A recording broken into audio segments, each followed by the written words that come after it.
भारत का कितना क्षेत्रफल कवर करता है। मतलब क्वेश्चन क्या कह रहा है, ध्यान दीजिएगा कि भारत का क्षेत्रफल विश्व के कुल भौगोलिक क्षेत्रफल का कितना प्रतिशत है, तो वो है 2.4%। ये एग्जाम में इतनी ज्यादा वैल्यू पूछी जाती है, एक प्रतिशत वाली और एक आपका जो है क्या, एक एरिया वाली और एक पॉपुलेशन वाली। तो समझ लीजिएगा कि पूरे वर्ल्ड में जो स्थान कवर करता है भारत, यह भारत 2.4% अकेले कवर करता है। समझिएगा इतना बड़ा राष्ट्र, जन कितने देश हैं दोस्तों। और अगर पूछा जाए जनसंख्या के मामले में कितना कवर करता है पूरे वर्ल्ड में, तो अकेले पूरे वर्ल्ड में 17.5% यह कवर करता है। पॉपुलेशन के हिसाब से चीन के बाद भारत दूसरा ही स्थान है, यह बात दिमाग में रखिएगा। अगला क्वेश्चन तीसरा है, सर्वप्रथम इंडिया शब्द का प्रयोग भारत के लिए किस भाषा में किया गया। दोस्तों ये क्वेश्चन भी एग्जाम के लिए पॉइंट वाला है। समझना है कि अगर हम वर्ड के तौर पर इस क्वेश्चन को समझें तो यहां पर प्राचीन काल से पूछा गया है। देखिएगा अगर हम ग्रीक भाषा की बात करें तो हम ग्रीक से लगाएंगे। हम इंडस वैली भी पढ़े हैं, इंडस वाला जो पार्ट है ना दोस्तों, उसमें बहुत अच्छी विस्तृत व्याख्या देखने को मिलती है। फिलहाल यहां पर इंडिया शब्द का प्रयोग भारत के लिए किस भाषा में किया गया, तो ग्रीक। और अगर संविधान की दृष्टि से देखा जाए तो संविधान में जो भारत का अर्थ है अनुच्छेद 1 में दिया गया है, अर्थात इंडिया अर्थात भारत। भारत किस गोलार्ध में स्थित है, तो उत्तरी पूर्वी गोलार्ध में। क्यों उत्तरी पूर्वी गोलार्ध में, क्योंकि अगर ये है पूरा वर्ल्ड तो यहां पर 0 डिग्री है और यहां पर भारत है दोस्तों। और ये क्या है, यह दोस्तों नॉर्दर्न ईस्टर्न पार्ट है दोस्तों, ये बात आपको याद रखना है। चलिए क्वेश्चन नंबर 5 क्या है, भारत की उत्तर से दक्षिण लंबाई। ये नॉर्थ होता है, ये साउथ होता है, ये ईस्ट होता है, ये वेस्ट होता है। ये कह रहा है कि इसकी लंबाई आप बता दीजिएगा। जम्मू से लेकर हम कन्याकुमारी तक की अगर हम बात करेंगे तो 3214 किलोमीटर है। और यहां अरुणाचल प्रदेश से हम गुजरात की बात करेंगे तो 2933 किलोमीटर है, क्योंकि यह है पूर्व से पश्चिम। वही पूछ रहा है, अगर पूर्व से पश्चिम पूछे तो 2933, अगर उत्तर से दक्षिण पूछे दोस्तों तो 3214। ठीक है ना, ये याद रखिएगा। दो वैल्यू आपको तटीय भी याद रखनी है जो एग्जाम में सबसे ज्यादा बवंडर मचा के रखी हैं, कि भारत की स्थलीय सीमा की लंबाई कितनी है, तो 15,200 किलोमीटर। ये स्थलीय सीमा क्या है, जो स्थलीय सीमा वो स्थलीय सीमा होती है जो आपके जल से नहीं लगती है। भारत की तटीय रेखा की लंबाई कितनी है दोस्तों, तो आपको बता दूं कि तटीय रेखा की लंबाई वो रेखा है जहां पर आपके समुद्र से लगा हुआ पार्ट या जल से लगा हुआ पार्ट देखा जाता है, उसकी है 6100 किलोमीटर है। ठीक है, चलिए द्वीपों सहित भारत की अगर हम पूरी तटरेखा की लंबाई देखें तो 7516 किलोमीटर। ये एग्जाम में फैक्ट बहुत ज्यादा पूछा गया है। भारत का धुर यानी दक्षिणी भाग, धुर का मतलब है कि ये जो धुर है दक्षिणी भाग है वो भूमध्य रेखा से कितनी दूर है। देखिए अभी मैंने बताया कि भारत की जो स्थिति है वो कुछ इस प्रकार है, वो कुछ इस प्रकार है। तो यही पूछ रहा है कि नीचे अगर भैया यहाँ 0 डिग्री होएगी, सिंपल सी बात है, और अगर यहाँ 0 डिग्री होएगी तो आप ये बताओ कि इसकी जो लंबाई है, इसकी जो दूरी है, वो डिस्टेंस कितनी है, वो दोस्तों यही 876 किलोमीटर तय करेगी। यानी 876 किलोमीटर पर जो है हमारी 0 डिग्री है, जिसको भूमध्य रेखा कहते हैं, जिसको इक्वेटर या विषुवत रेखा का नाम देते हैं।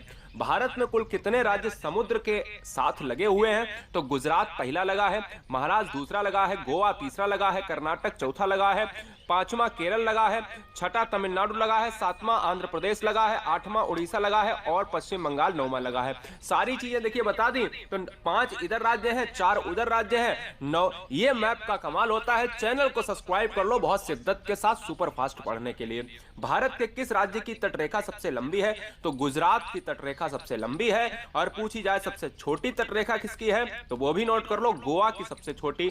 गोवा की सबसे छोटी ये देखिए, ये गुजरात है, ये गोवा है। गोवा सबसे कम एरिया कवर करेगा, गुजरात ज्यादा एरिया कवर करेगा, ये भी आपको बात याद आ गई। भारत की जो है अगर सबसे छोटी, बिल्कुल बता दिया है दोस्तों, आ गया क्वेश्चन भी। तो गोवा जो है, गोवा की सबसे छोटी तटरेखा है। गोवा की राजधानी क्या है बेटा, पणजी है क्या। और ये पणजी राजधानी किस रिवर के किनारे बसी हुई है, ये पूछे तो मांडवी रिवर के किनारे बसी हुई है। ठीक है, चलिए कौन सी अक्षांश रेखा भारत के मध्य से होकर गुजरती है, तो यह कर्क रेखा गुजरती है। और कर्क रेखा दोस्तों, अगर एक और क्वेश्चन पूछता है कि भारत में कर्क रेखा कितने राज्यों से गुजरती है, तो कमेंट करिएगा। सबसे पहले अगर मैं बात करूं यहां पर कर्क रेखा की, तो चलिए आइए जानते हैं कर्क रेखा भारत के कुल कितने राज्यों से होकर गुजरती है, तो 8 राज्यों से। यह कहां से गुजरती है, तो यह बीचों बीच से गुजरती है। यह रेखा मिजोरम से लेकर आपके त्रिपुरा वाले पार्ट तक पूरी तय करती है। हमने आपको ट्रिक बताई थी, मित्र पर गमछा जार, मिजोरम, त्रिपुरा, गुजरात, मध्य प्रदेश, झारखंड, है ना, छत्तीसगढ़, इस तरीके से आपने देखा था। चलिए कोई बात नहीं, आपको बता भी दिया, नहीं देखा था। भारत की मुख्य भूमि का दक्षिणी नोक क्या कहलाता है? Cape Comorin. याद रखिएगा, केप कैमोरिन मुख्य भूमि है। मुख्य भूमि का मतलब ये नहीं इंदिरा पॉइंट आप मार दें, वो इंदिरा पॉइंट अंडमान निकोबार में स्थित है, जो भारत का दक्षिणतम पॉइंट है। ये दक्षिणतम नोक की बात करी जा रही है, जो दक्षिण जो है भाग आपका मुख्य भूमि का। मुख्य भूमि वो होता है जो आपका स्थल क्षेत्र, तटीय क्षेत्र भारत का जो लगा हुआ है, जो भारत से अलग नहीं हुआ है। ठीक है, चलिए, भारत का सबसे दक्षिणतम बिंदु कौन सा है? तो इंदिरा पॉइंट है। इंदिरा पॉइंट को दोस्तों पिगमिलियन पॉइंट भी कहते हैं, यह भी आपको याद रखना है। कहां पर है? अंडमान निकोबार में है। भारतीय भूमि का सर्वाधिक उत्तरी भाग, अगर हम अंडमान निकोबार में ये देखते हैं इंदिरा पॉइंट दोस्तों, तो हम ये जानते हैं कि भैया ये है आपका साउथ वाला पार्ट, यानी ये है दक्षिण वाला पार्ट। ठीक है, इसके उत्तरी में भी कोई ना कोई पॉइंट होगा, तो उत्तर में आपको जम्मू एंड कश्मीर एक राज्य मिलेगा जो इंदिरा काल है। ये भी याद कर लो कि आईसी कहां पर है, इंदिरा काल कहां पर है? जम्मू कश्मीर में है, जो उत्तर जो है उत्तर में पड़ता है। तो उत्तरी बिंदु है आईसी इंदिरा काल, दक्षिणी बिंदु है आईपी इंदिरा पॉइंट। ठीक है, याद रख लीजिएगा। आदम का पुल किन देशों के मध्य है? तो आदम का पुल है इंडिया वीएस श्रीलंका के मध्य है। यह भी आपको याद रखना है। कहां पर है बेटा? इंदिरा जो है इंडिया वीएस श्रीलंका के मध्य है। श्रीलंका की राजधानी कौन है? श्रीलंका की राजधानी है कोलंबो और नई राजधानी है जयवर्धनेपुरम। श्रीलंका क्राइसिस से गुजर है, यहाँ पर बहुत ज्यादा महंगाई है। और भारत की बात करें तो इसकी राजधानी 1911 के दशक में अगर देखी जाए तो दिल्ली बनी थी। जादूगोड़ा का संबंध किससे है? तो यूरेनियम के खनन से है। यूरेनियम जो है बहुत महंगा एक पदार्थ है, यह भी आपको पता होना चाहिए। चलिए, एक दोस्तों द्वीप है, एक द्वीप है जिसका नाम है दीव। एक द्वीप है जिसका नाम है दीव। दीव एक द्वीप कहां पर अवस्थित है? तो गुजरात में अवस्थित है। गुजरात सबसे लंबी तटरेखा वाला राज्य है, जो ऑलरेडी बता चुका हूं। श्रीलंका को भारत कौन अलग करता है? तो मन्नार की खाड़ी श्रीलंका को भारत अलग करती है। और दोस्तों अगर पूछा जाए पाक स्टेट किनके बीच में है, तो भारत और श्रीलंका के मध्य स्थित है। यह भी आपको पता होना चाहिए। मन्नार की खाड़ी कहां पर अवस्थित है? तो भारत और श्रीलंका के मध्य अवस्थित है, यह भी आपको पता होना चाहिए। चलिए, भारत का कौन सा भूभाग प्राचीनतम है? तो दोस्तों प्राचीनतम भूभाग है प्रायद्वीपीय पठार। प्रायद्वीप पार्ट वो होता है जो तीनों तरफ से जल से घिरा हो, और प्रायद्वीपीय पठार वाला क्षेत्र दोस्तों इसी तरीके से ट्रायंगल आकृति भी बनाएगा। तो यही प्राचीनतम पठार। अगर क्वेश्चन में यह पूछा जाए कि प्राचीनतम श्रेणी कौन सी है, तो भारत की सबसे प्राचीनतम श्रेणी है अरावली रेंज। यह भी आपको याद होना चाहिए। भारत का पूर्वी समुद्री तट किस नाम से जाना जाता है? पूर्वी समुद्री तट का मतलब है दोस्तों ये वाला तट, ठीक है ना। अब ये वाला है पश्चिमी तट, ये वाला है पूर्वी तट। पूर्वी तट दोस्तों होता है ये वाला आपका पार्ट जो होता है, ये आपका कोरोमंडल होता है। अगर मैं मालाबार कह देता तो आप इधर मार देते, सिंपल सी बात है। लक्षद्वीप समूह के द्वीपों की उत्पत्ति कहां पर हुई है, कैसे हुई है? अब दो क्वेश्चन मैं बता देता हूं, देखिएगा। अगर हम मानचित्र की बात करें, सिंपल सा मानचित्र अगर हम दक्षिण भारत का बनाते हैं, तो हम ये कहेंगे कि भैया देखिए, दक्षिण भारत के मानचित्र में अगर हम देखेंगे तो हमारा ये मानना है कि ये वाला है अंडमान निकोबार और ये है आपका लक्षद्वीप, ठीक है ना। ये है आपका लक्षद्वीप। तो हम कहेंगे कि लक्षद्वीप कहां पर है? तो पश्चिम में, भारत के पश्चिम में लक्षद्वीप है, भारत के पूर्व में है अंडमान निकोबार। यहां पर प्रवाल द्वीप, यानी प्रवाल द्वीप का मतलब होता है कोरल द्वीप से इसकी उत्पत्ति हुई है। न्यूमर द्वीप कहां पर अवस्थित है? तो न्यूमर द्वीप है बंगाल की खाड़ी में। बहुत ज्यादा पूछा जाने वाला क्वेश्चन है दोस्तों, याद कर लीजिएगा इसको, बहुत बढ़िया। लक्षद्वीप समूह कहां पर अवस्थित है? देखिए अभी बताया मैंने, लक्षद्वीप समूह कहां पर अवस्थित है कि अंडमान निकोबार ये है, और ये है आपका कहां पर? ये है आपका दोस्तों, ये आपका क्या है? ये आपका बे ऑफ बंगाल पड़ता है और लक्षद्वीप पड़ता है अरब सागर में। अगर क्वेश्चन में ये पूछा जाए कि लक्षद्वीप कहां पर है, तो अरब सागर में मारिएगा जो पश्चिम में है। और अगर क्वेश्चन में पूछा जाए अंडमान निकोबार कहां पर है, तो बंगाल की खाड़ी में है, जो बंगाल की खाड़ी पूर्व में पड़ती है। भारत के किस स्थान को सफेद पानी के नाम से जानते हैं? तो सियाचिन, क्योंकि बर्फ से जमा हुआ है। चलिए, भारत का क्षेत्रफल बहुत ज्यादा इंपॉर्टेंट है, 3287,263, ऐसे याद कर लो, 3287,263 वर्ग किलोमीटर। भारत का सुदूर पश्चिम का बिंदु कौन सा है? तो गुजरात में है, जिसका नाम है गौरा माता। नोट कर लो, गौरा मोता कहा जाता है, ठीक है। तो भाई 3 पॉइंट आपको याद करा दिए कि एक पूर्व वाला बचा हुआ है, वो बता देंगे। एक आपका दक्षिण वाला इंदिरा पॉइंट है, उत्तरी वाला आईसी इंदिरा पॉइंट आईपी है, दक्षिण वाला इंदिरा कॉल आपका क्या कहलाता है? आईसी कहलाता है, उत्तरी वाला कहलाता है। और पश्चिमी वाला गौरा माता कहां? गुजरात में है। उत्तरी वाला कहां पर है? जम्मू कश्मीर में है दोस्तों। दक्षिणी वाला कहां पर? अंडमान निकोबार में है। और पूर्वी वाला नोट कर लो, किवथू है, अरुणाचल प्रदेश में, ठीक है ना। चलिए, चारों हो गए। शिव समुद्रम किस नदी के द्वारा बनाया जाता है? तो ये शिव समुद्रम जो है आपका एक प्रपात है जो कावेरी नदी के द्वारा बनाया गया है। 10 डिग्री चैनल इंपॉर्टेंट है, कौन से पार्ट के मध्य स्थित है? तो 10 डिग्री चैनल दोस्तों आपके छोटा अंडमान और कार निकोबार के बीच में अवस्थित है। भारत की सबसे लंबी स्थलीय सीमा किस देश के साथ है? देखिए तटीय सीमा जो है भारत की गुजरात की है। सबसे लंबी, अगर हम देश में जाते हैं तो सबसे लंबी देश के साथ अगर सीमा लगती है स्थलीय तो बांग्लादेश के साथ लगती है। और भारत की सबसे छोटी सीमा, अब देखिए ये 4000 से भी ऊपर से ज्यादा सीमा लगती है। और इसी तरीके से अगर मैं बात करूं भारत की सबसे छोटी सीमा किसके साथ लगती है? अफगानिस्तान के साथ, मात्र 10 किलोमीटर का रेंज लेता है। 10 किलोमीटर दिखाया जाता है, वैसे अगर हम रियलिटी देखा जाए तो 106 किलोमीटर का जो है एक एरिया दिखाया जाता है जो अफगानिस्तान के साथ लगता है। कोई बच्चा बताए मुझे अफगानिस्तान की राजधानी क्या है? क्योंकि अफगानिस्तान में विद्रोह मचा हुआ था तालिबान के चलते, तो फिलहाल यहां पर आपको राजधानी बतानी है। क्वेश्चन नंबर 35, भारत में कुल भूभाग पर कितने % पर्वत हैं? अब ध्यान दीजिएगा, ये 35-36 इंपॉर्टेंट है, आपके फैक्ट और प्रतिशत के आधार पर पूछे गए प्रश्न। देखिए अगर क्वेश्चन में पूछा जाए कि कितने % पर्वत हैं तो 11% भारत के क्षेत्रफल में पर्वत का एक जो है लेखा जोखा देखा जाता है। भारत के कुल भूभाग पर कितने % मैदानी इलाका है? तो मैदान आपके 43% होते हैं, जिसमें आपकी खेती होती है, अच्छी पैदावार होती है, इसलिए भारत का जो कृषि प्रदेश है वो रीढ़ कहा जाता है। ठीक है ना, ये बात इंपॉर्टेंट है, नोट कर लीजिएगा। इंडिया में अगर हम दक्षिणतम पॉइंट की बात करें तो वो कहां पर अवस्थित है? अब की बार ये पूछ लिया तो मैंने ऑलरेडी आपको बता ही दिया है कि भाई आईसी है या आईपी है, तो आईपी है। इंदिरा पॉइंट है, ये है पिग्मिलियन पॉइंट इसका नाम है, और ये पार्सन पॉइंट भी कहलाता है। ये अंडमान निकोबार द्वीप समूह में है। भारत की मुख्य भूमि को रामेश्वरम द्वीप से कौन अलग करता है? तो पम्बन चैनल अलग करता है। ये रहा जबरदस्त क्वेश्चन, इंपॉर्टेंट क्वेश्चन है। पम्बन चैनल कहां पर है?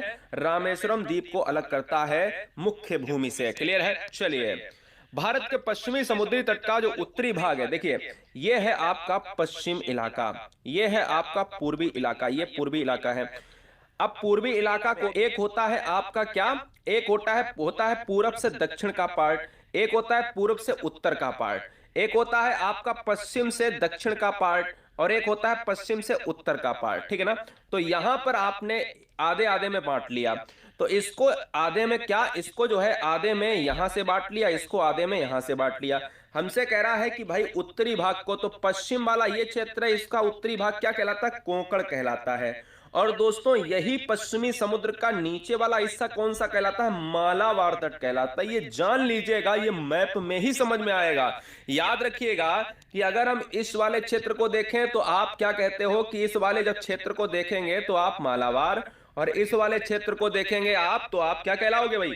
आप जो है कहलाओगे कोंकण कहलाओगे। ठीक है, चलिए, भारत तथा पाकिस्तान के मध्य अंतरराष्ट्रीय सीमा का नाम क्या है? रेड क्लिफ रेखा है। भारत चीन के बीच में कौन सी रेखा है? तो मैकमोहन रेखा है। ठीक है, किस देश के साथ अंतरराष्ट्रीय सीमा नहीं बनती है भारत की? तो श्रीलंका की राजधानी जो है आपकी जो है सीमा नहीं बनती है। पाक जलमंडल, बहुत अच्छा क्वेश्चन है। पाक जलमंडल का मतलब पाक स्टेट, वही बात। तो पाक जलमंडल आप कभी भी भारत और पाकिस्तान के बीच मत लगा देना, भारत और श्रीलंका के दो देशों के मध्य अवस्थित है, यह बात ध्यान रख लीजिएगा। और पम्बन द्वीप दो देशों के मध्य है। आप कैप कैमोरिन की बात करते हो तो वहां पर मिलेगा, आप यहां पर ऑप्शन जाएगा भाई जो भी होगा भारत और श्रीलंका के मध्य। चलिए 45, बांदीपुर अभ्यारण्य किस राज्य में है? तो यह है कर्नाटक राज्य में है। कर्नाटक में कोलार और हट्टी की खानें भी हैं। दो क्वेश्चन पूछे जाते हैं कि कोलार की खान किस राज्य में है, हट्टी की खानें किस राज्य में है, तो वो भी कर्नाटक राज्य में है। सूर्य के सबसे दूर ग्रह कौन सा है? तो वरुण है। ये सबसे भैया पास में है बुध, तो सब जानते हैं, लेकिन दूर वाला बच्चे कंफ्यूज होते हैं इसलिए बता दिया। अगला, विश्व की सर्वाधिक विश्वासघाती नदी किसे कहा जाता है? वांगो नदी को कहा जाता है। विश्व की सबसे व्यस्त व्यापारिक नदी को क्या कहा जाता है? राइन नदी कहा जाता है। भारत के पूर्व में कौन सा देश है? तो भारत के पूर्व में है बांग्लादेश है। क्यों है?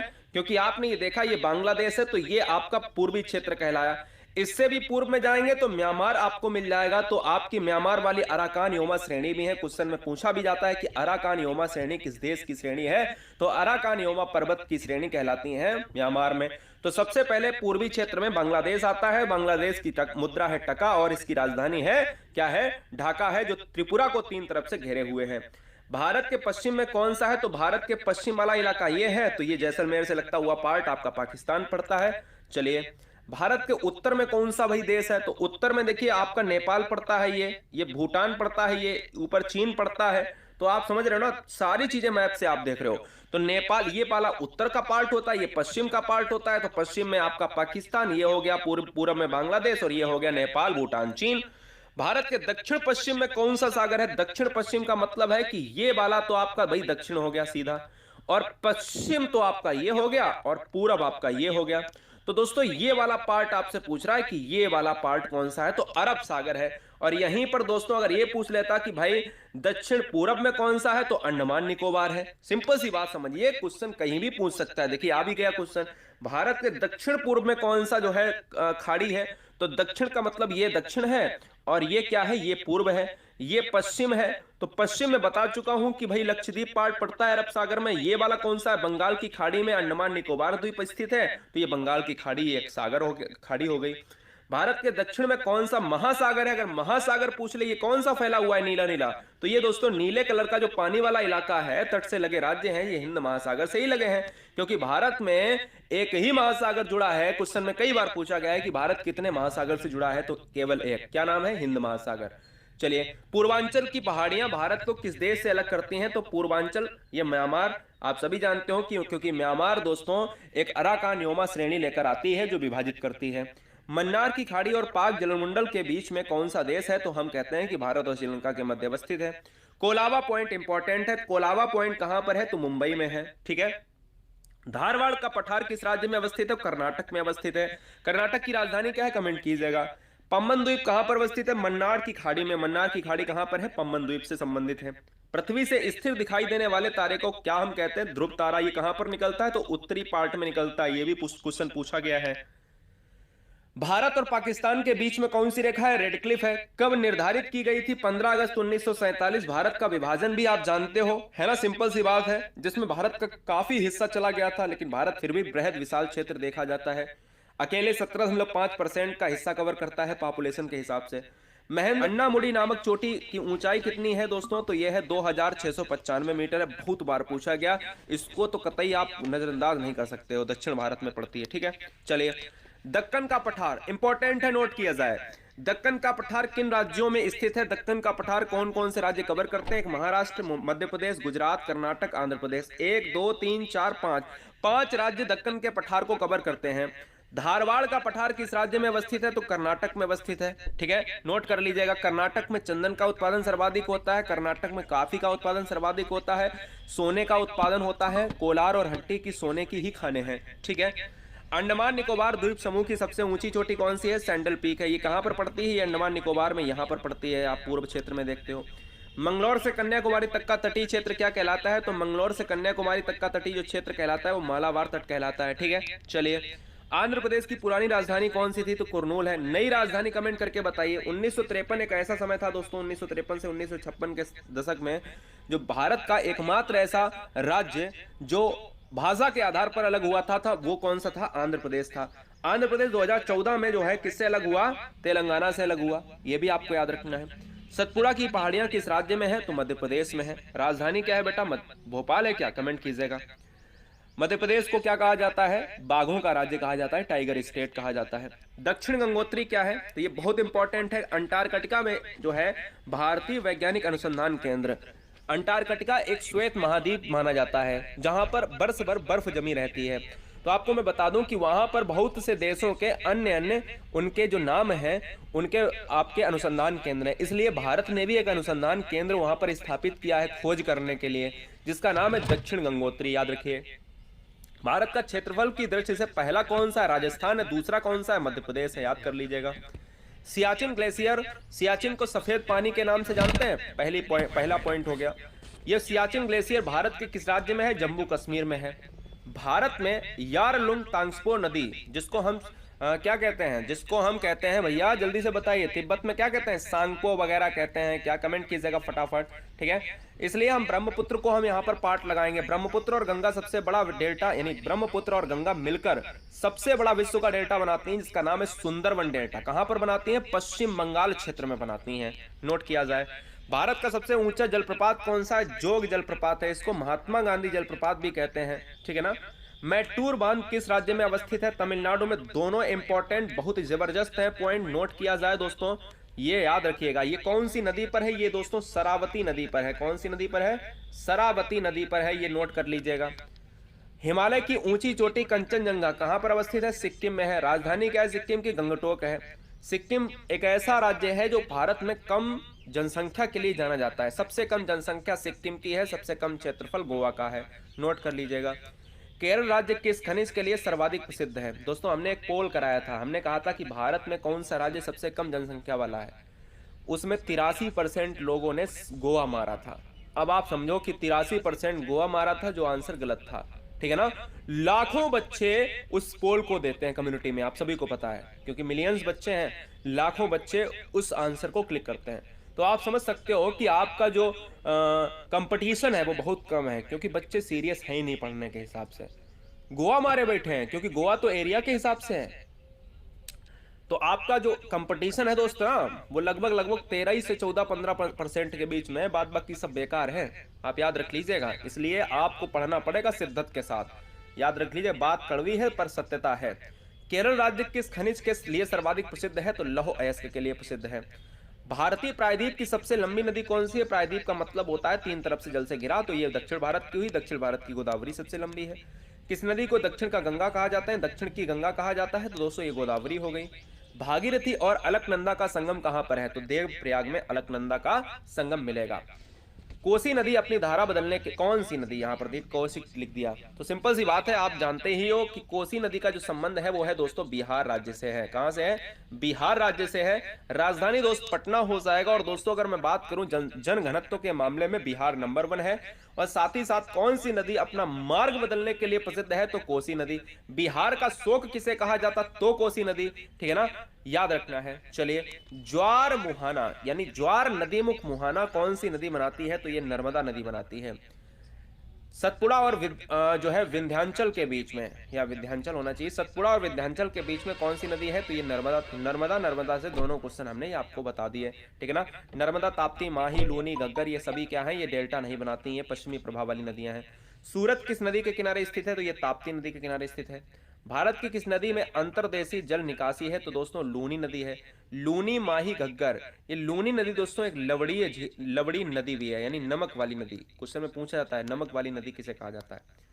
भारत का सबसे ऊंचा बांध कौन सा है? तो ये है आपका भाखड़ा नागल बांध। किस नदी पर है? तो ये है सतलज नदी पर है। 2 क्वेश्चन बने। किस राज्य को तालाब सिंचाई की पारंपरिक क्षेत्र, यानी तालाब सिंचाई का पारंपरिक क्षेत्र माना जाता है, कि परंपरा है दोस्तों तालाब की सिंचाई करने का? तमिलनाडु में, याद रखिएगा, तमिलनाडु इंपॉर्टेंट फैक्ट है। चेन्नई इसका कैपिटल हो जाएगा। चलिए, गंगा डेल्टा के मैंग्रोव वनों को क्या कहते हैं? तो गंगा डेल्टा के मैंग्रोव वनों को कहते हैं सुंदरबन, जो पश्चिम बंगाल वाले एरिया में अवस्थित है। हरियाणा में प्रसिद्ध पक्षी अभ्यारण्य कौन सा है? तो सुल्तानपुर। या क्वेश्चन में पूछ सकता है कि सुल्तानपुर पक्षी अभ्यारण्य किस राज्य में है? तो हरियाणा में है। एक और चीज याद कर लीजिएगा, सबसे कम भारत में वन कहां पर है? भारत में जो वन है सबसे कम है वो है हरियाणा में। सबसे ज्यादा दोस्तों एरिया के हिसाब से कहां पर है? मध्य प्रदेश में, ये भी नोट कर लीजिएगा, ठीक है। चलिए, काजीरंगा राष्ट्रीय उद्यान किसके लिए प्रसिद्ध है? गैंडा के लिए प्रसिद्ध है। एक सींग वाला गैंडा मिलता है। भारत में समुद्री गाय बायो रिजर्व क्षेत्र में पाई जाती है। समुद्री गाय कहां पर पाई जाती है? तो यहां मन्नार की खाड़ी में पाई जाती है। बगान कृषि का उत्पादन करता है। बगान दोस्तों गैर खाद्य फसलें उत्पादित करता है, ठीक है, याद रखिएगा। जोग जलप्रपात किस नदी पर है? ये देखिए नदी पूछ ली है इस बार, तो शरावती नदी पर है। पहले क्या पूछा था?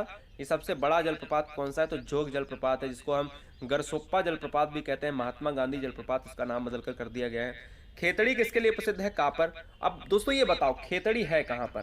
खेतड़ी कहां पर है? कमेंट कीजिए आप, जल्दी से बताइए। असम राज्य में परिचालित रिफाइनरी की संख्या कितनी है? तो असम में है 4। और असम में मानस अभ्यारण्य है। असम में मानस अभ्यारण्य है, काजीरंगा अभ्यारण्य है, गर्म पानी अभ्यारण्य है। दक्षिण भारत की सबसे ऊंची चोटी कौन सी है? देखिए आ गया, अन्नामुडी है, जो आपकी 2600 से भी ज्यादा इसकी मीटर में ऊंचाई है। कौन सी नदी ओडिशा में अपना डेल्टा बनाती है? महानदी। दोस्तों आपको मैं बता दूं कि महानदी जो डेल्टा बनता है वो ओडिशा में बनता है। ये क्वेश्चन एग्जाम में पूछा भी गया है, और आपको ये